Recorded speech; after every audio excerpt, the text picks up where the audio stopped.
ఆనందపురం మహారాజుకి నలుగురు భార్యలు. నలుగురు అందగత్తెలే. అయితే ఒక్కొక్కరిలో ఒక్కొక్క ప్రత్యేకత ఉండేది. ఒక ఆమెకి జుట్టు హెచ్చు. ఆమెకి అదే అందం. రెండవ ఆమెకి కోటేరు లాంటి ముక్కు. ఆ ముక్కే ఆమెకి అందం. మూడో ఆమెకి కన్నుల అందం. కన్నులు కలువరేకుల్లా అంతలేసి ఉండేవి. నాలుగో ఆమెకి చెక్కిళ్ళ అందం. రాజుకి నలుగురు భార్యల మీద సమానమైన ప్రీతి ఉండేది. నలుగురు రాణులకి కూడా పిల్లలు ఉన్నారు. ఒకనాడు రాజు నేత్రసుందరి అయిన తన మూడవ భార్యతో మిద్దె పైన విహారం చేస్తూ ఉండగా దూరం నుంచి ఒక పక్షి ఎగురుతూ అటుకేసి రావడం కనిపించింది. రాజు ఆ పక్షిని పరీక్షగా చూడసాగాడు. ఆ కాకిని అంత పరీక్షగా చూస్తున్నారేమిటి అని నేత్రసుందరి ఆశ్చర్యంగా రాజుని అడిగింది.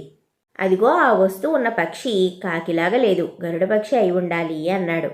అది ముమ్మాటికి కాకే, గరుడ పక్షి కానే కాదు అంది రాణి. గరుడ పక్షే, ఇటు వస్తూనే ఉంది కదా, త్వరలోనే తెలిసిపోతుంది. ఇంతలో నీకంత తొందర ఎందుకు అన్నాడు రాజు.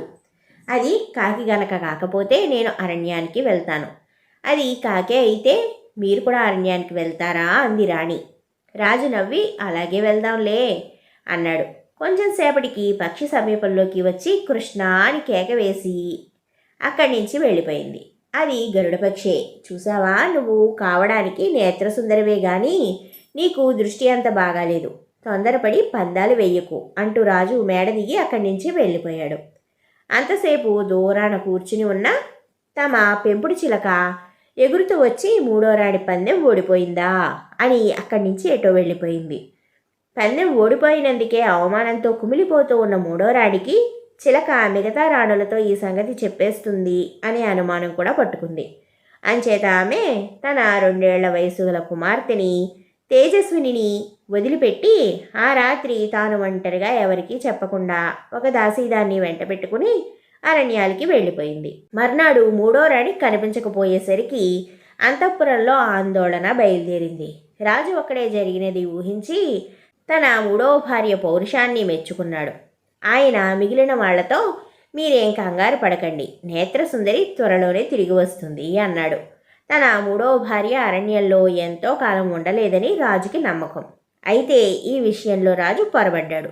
నేత్రసుందరి అరణ్యంలో చాలా దూరం వెళ్ళి ఒక అడవి పల్లె చేరుకుని అక్కడ ఒక ముసలివాడికి కొంత ధనం ఇచ్చి ఆ ఇంటనే ఆశ్రయం ఏర్పాటు చేసుకుంది.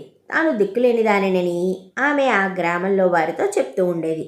మూడవ రాణి ఇంటి నుంచి బయలుదేరేసరికి గర్భవతి. సకాలంలో ఆమెకి ఒక మగబిడ్డడు కలిగాడు. వాడికి తేజసింహుడు అని పేరు పెట్టుకుంది.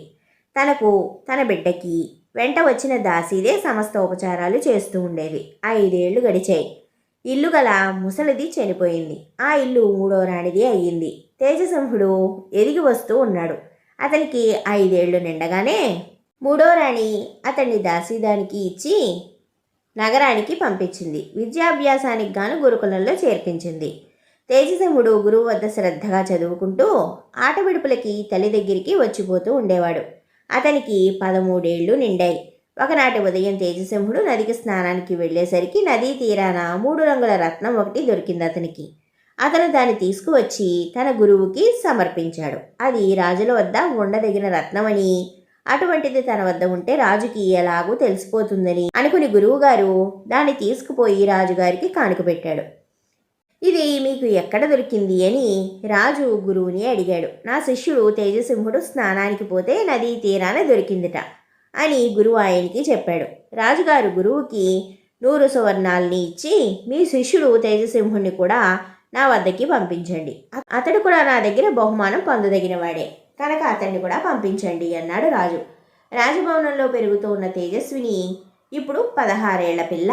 ఆమెకి వివాహం కావలసి ఉంది. ఈ త్రివర్ణ రత్నాన్ని ఉపయోగించి తేజస్వినికి మంచి చంద్రహారం తయారు చేయించమని రాజు నగల వర్తకులకి పురమాయించాడు. ఈ లోపల గురువుగారు తన ఇంటికి తిరిగి వెళ్ళి తేజసింహుడితో నీకు దొరికిన రత్నాన్ని రాజుగారు మెచ్చుకున్నారు. ఆయన నిన్ను కూడా చూస్తాను అంటూ ఉన్నారు. పోదామా అన్నాడు. నేను ఎలా రాను? తన అనుమతి లేకుండా నన్ను ఎక్కడికి వెళ్ళొద్దని మా అమ్మ శాసించింది. ఆమె అనుమతి అయితేనే నేను రాజుగారి దగ్గరికి వస్తాను అన్నాడు. అలా కాకపోతే రాలేను అన్నాడు తేజసింహుడు. గురువుగారు రాజు వద్దకి వెళ్ళి ఆయనతో ఈ మాటే చెప్పాడు.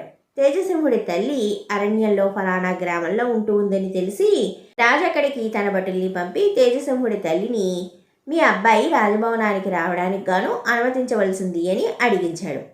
రాజభటులు వచ్చి రాజుగారి కోరిక చెప్పగానే మూడవ రాణి రోషంగా మేము అరణ్యవాసులం, నా కొడుకు రాజభవనాలలో అడుగుపెట్టడు అని జవాబు చెప్పి అక్కడి నుంచి పంపించేసింది. రాజభటులు వెళ్ళి రాజుకి ఈ సంగతి చెప్పి మహారాజా, ఆవిడ ఎవరో రాజవాసం మనిషిలాగా కనిపిస్తూ ఉందే గాని మామూలు మనిషి మాత్రం కాదు అన్నారు. ఆమె తన మూడో భార్య అయిన నేత్రసుందరి అయి ఉండవచ్చని రాజుకి అనుమానం వేసింది. ఆయన తేజస్వినిని వెంటబెట్టుకుని మూడో రాణి ఉండే చోటికి బయలుదేరాడు. ఆయన వెంట అంతఃపురంలో ఉండే చిలుక కూడా బయలుదేరింది.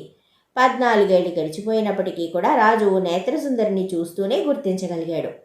ఎంత పెడగట్టెవి, ఇన్నాళ్ళు అరణ్యవాసం నువ్వెందుకు చేసినట్టు, కొడుకు ఎప్పుడు కలిగాడు అని రాజు తన మూడవ భార్యని అడిగాడు. ఇక్కడికి వచ్చిన 6 మాసాలకి పుట్టాడు, పందెంలో ఓడిపోయాను, అరణ్యానికి పోతానన్న మాట నిలబెట్టుకున్నాను అంది మూడవ భార్య. అరణ్యానికి పోతానన్నావు గాని అరణ్యంలో ఉంటాను అనలేదే, ఎంత తెలివి తక్కువ దానివి అని చిలక ఎద్దేవా చేసింది. చిలక బాగా చెప్పింది. నీ కూతురికి త్వరలోనే పెళ్లి జరగబోతూ ఉంది, నీ పంతం నెగ్గించుకున్నావుగా, ఇక ఇంటికి వచ్చేయి అన్నాడు రాజు. నేత్రసుందరి మెత్తబడి తన భర్త వెంట నగరానికి బయలుదేరి వచ్చేసింది. రాజు తన కొడుకైన తేజసింహుని కూడా గురుకులం నుంచి ఇంటికి తెప్పించుకుని అందరూ సుఖంగా ఉన్నారు. కథ కంచికి మనం ఇంటికి. కథ చాలా బాగుంది కదా. ఈ కథ నాతో పాటు మీ అందరికీ కూడా నచ్చింది అనుకుంటూ ఉన్నాను. కొత్తగా మీ ముందుకి వస్తూ ఉన్న మా ఛానల్కి మీ లైక్స్ కానీ సపోర్ట్ కానీ చాలా ఇంపార్టెంట్. ప్లీజ్ కథని చూస్తున్నారే కానీ లైక్ చేయట్లేదు, మర్చిపోకుండా కథను లైక్ చేసి షేర్ చేసి కామెంట్ చేసి మమ్మల్ని సపోర్ట్ చేయండి. మీరు కనుక ఇదే మొదటిసారిగా ఆనాటి చందమామ కథల ఛానల్ చూస్తూ ఉన్నట్లయితే మా ఛానల్ సబ్స్క్రైబ్ చేసుకుని పక్కనే ఉన్న బెల్ ఐకాన్ యాక్టివేట్ చేసుకోండి. మనం తిరిగి మరొక మంచి కథతో మళ్ళీ కలుసుకుందాం.